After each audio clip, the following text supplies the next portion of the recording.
Assalamualaikum warahmatullahi wabarakatuh.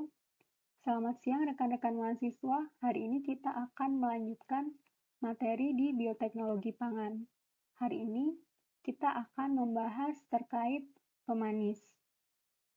Nah, di dalam video ini saya hanya akan memberikan sekilas pengetahuan mengenai pemanis. Nanti kita akan bahas lebih mendalam di sesi diskusi. Nah, di dalam sejarahnya, makanan yang memiliki rasa manis ini menunjukkan makanan yang memiliki nutrisi atau gizi untuk manusia. Karena kita tahu sendiri, makanan yang memiliki rasa manis biasanya dapat menyediakan sumber energi untuk kita. Namun seiring berjalannya waktu, konsumsi makanan yang manis secara berlebihan dapat menimbulkan beberapa macam penyakit. Seperti contoh adalah penyakit diabetes. Sehingga inovasi untuk memproduksi komponen atau senyawa yang dapat menimbulkan rasa manis pada makanan, namun tidak berbahaya untuk kesehatan, sangatlah bermanfaat. Nah, sehingga dikembangkan komponen yang disebut sebagai pemanis. Nah, pemanis ini adalah senyawa atau komponen yang dapat menimbulkan rasa manis selain gula, atau dalam hal ini sukrosa atau karbohidrat-karbohidrat lain yang biasa kita gunakan untuk gula seperti glukosa atau fruktosa. Nah, komponen pemanis tersebut adalah poliol atau pemanis yang memiliki rasa intens atau kadar rasa manisnya tinggi. Nah, komponen-komponen ini biasa diproduksi melalui sintesis kimia. Namun beberapa pemanis dapat diproduksi melalui proses fermentasi atau dengan memanfaatkan mikroorganisme sebagai suatu pabrik untuk memproduksi senyawa yang kita inginkan atau dengan menggunakan enzim yang telah kita murnikan untuk menjalankan suatu reaksi tertentu. Nah, senyawa yang dapat menimbulkan rasa manis sendiri bisa dibagi menjadi 3 golongan. Yang pertama yaitu yang sudah biasa dikonsumsi, yaitu gula berupa sukrosa dan karbohidrat-karbohidrat yang memiliki nutrisi, seperti contoh glukosa, fruktosa, dan produk-produk lain yang dihasilkan dari proses hidrolisis pati seperti high fructose atau gula dengan kandungan fruktosa tinggi yang biasa kita peroleh dari sirup jagung.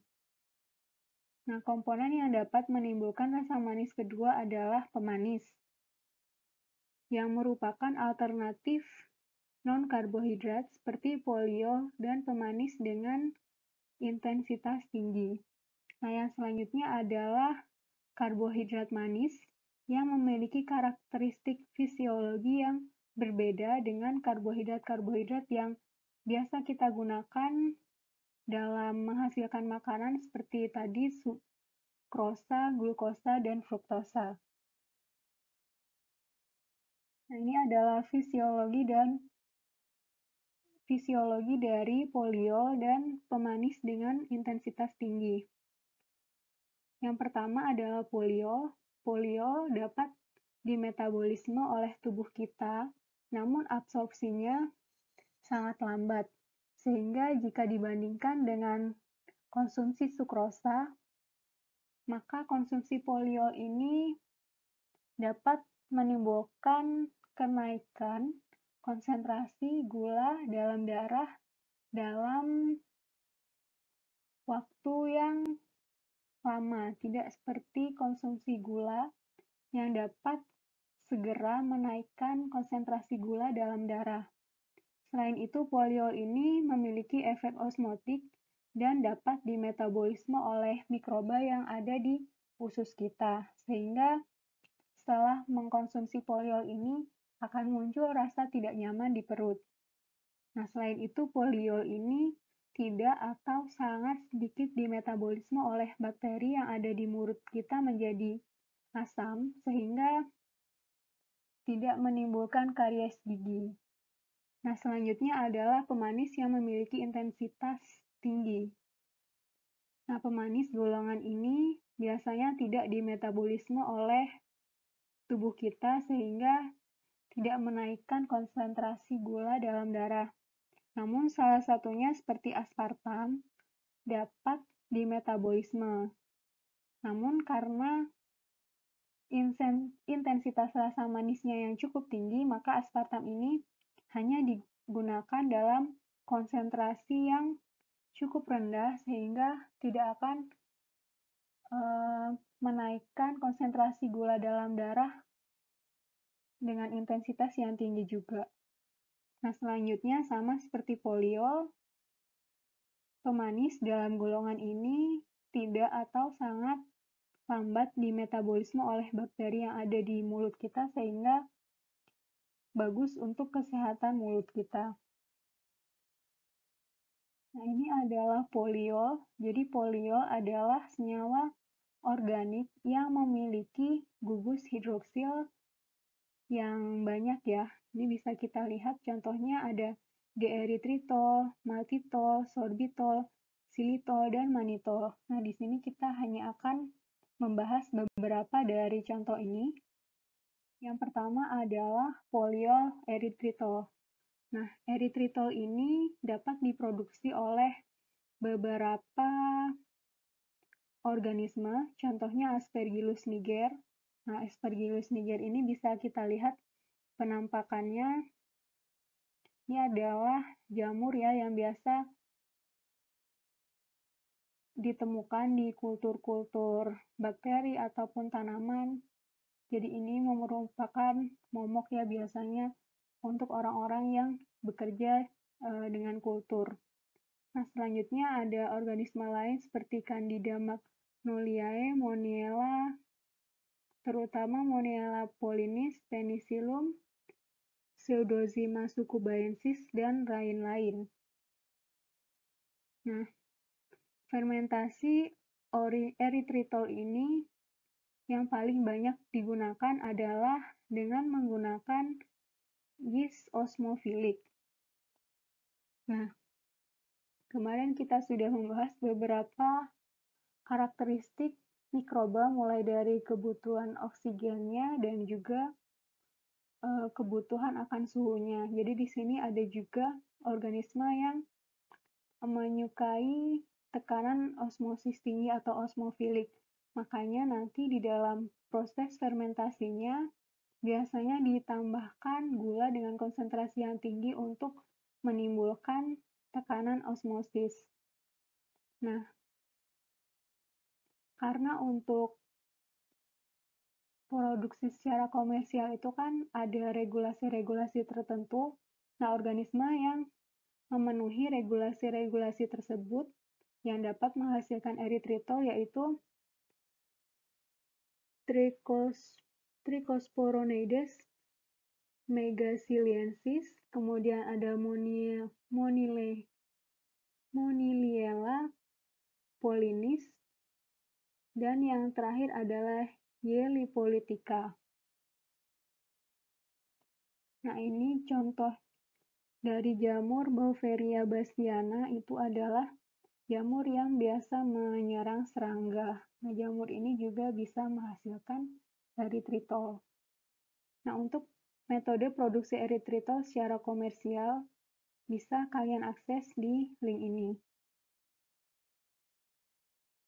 Nah, eritritol juga bisa disintesis dalam yeast. Nah, gimana cara sintesis eritritol dalam yeast? Nah, ternyata eritritol ini dapat disintesis dari prekursor glukosa, fruktosa, maupun gliserol. Nah, masing-masing ini dapat mengalami serangkaian reaksi yang nantinya akan berakhir di produksi eritritol. Nah, polio kedua yang akan kita bahas adalah isomalt. Jadi isomalt ini dapat dihasilkan melalui proses konversi sukrosa dengan menggunakan enzim tertentu yaitu glikosil transferase. Jadi glikosil transferase pentransfer glikosil yaitu sukrosa mutase. Nah, enzim sukrosa mutase ini dapat mentransformasi sukrosa melalui serangkaian tahap reaksi membentuk isomalt. Nah, sukromutase ini salah satunya dapat diambil dari organisme Serratia plimuntica ini. Nah, sukromutase ini karena sifatnya sensitif terhadap glutaraldehid yang biasa digunakan untuk proses cross-linking, makanya enzim ini biasanya tidak digunakan dalam bentuk murninya, namun yang digunakan adalah dalam bentuk mikroorganismenya langsung. Nah, jadi mikroorganismenya ini akan di-trapping atau diimobilisasi dengan penambahan natrium alginat. Nah, ini kita juga sudah bahas ya sedikit terkait imobilisasi sel. Jadi, diharapkan imobilisasi Serratia plimuntica ini dapat menghasilkan reaksi yang lebih efisien. Karena kemarin kita sudah bahas, sel yang telah diimobilisasi itu bisa kita gunakan untuk beberapa kali reaksi. Nah, selanjutnya kita akan membahas pemanis yang memiliki intensitas tinggi. Contohnya adalah aspartam. Nah, jadi aspartam ini dia memiliki rasa manis 200 kali lebih manis dibandingkan dengan sukrosa. Namun ada efek rasa manis yang tertinggal gitu setelah kita mengkonsumsi aspartam. Nah, aspartam ini dia dapat larut dalam air, kelarutannya sekitar 10 gram per liter pada suhu ruang. Nah, aspartam ini dapat diproduksi dari, ini kalau masih ingat ya, ini adalah asam amino aspartat.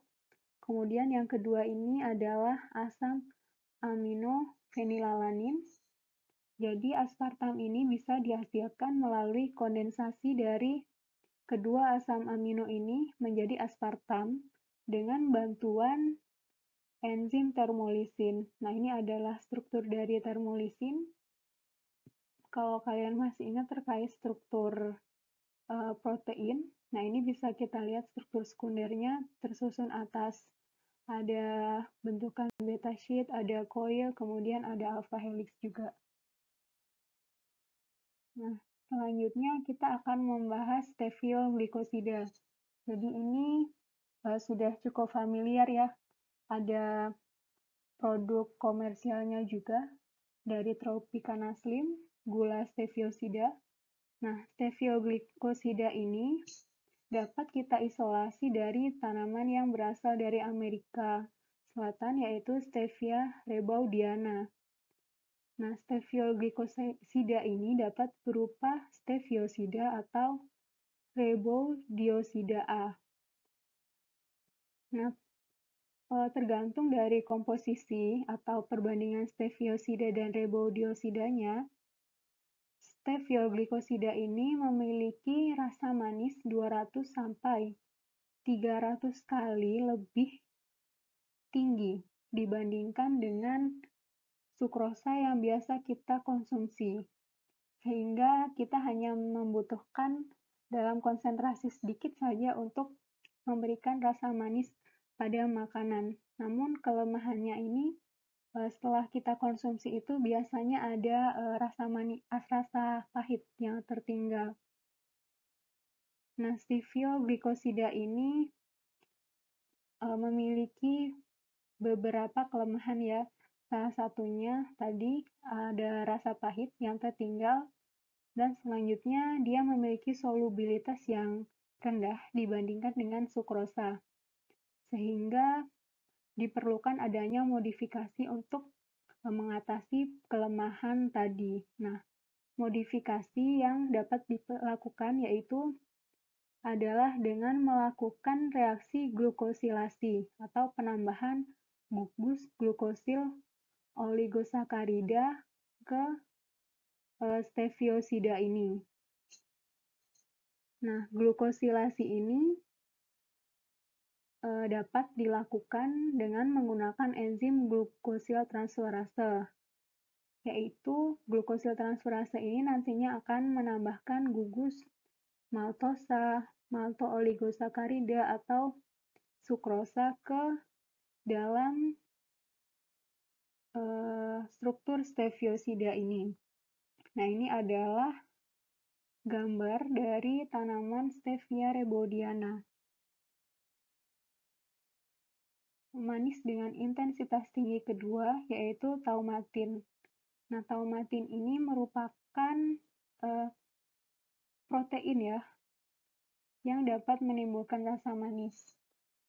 Kalau yang kita bahas tadi kan ada yang berupa karbohidrat atau metabolit sekunder lain. Nah, kalau taumatin ini dia merupakan sebuah protein. Ini adalah struktur protein dari taumatin. Taumatin ini dapat kita isolasi dari tanaman Taumatococcus danieli. Nah, taumatin ini macam-macam ya, ada taumatin 1, ada taumatin 2, dan juga taumatin yang lain. Taumatin ini memiliki rasa ini lebih manis lagi, 2000 sampai 2500 kali lebih manis dibandingkan dengan sukrosa, namun ini ya, rasa manisnya sama seperti aspartam, biasanya tertinggal di mulut.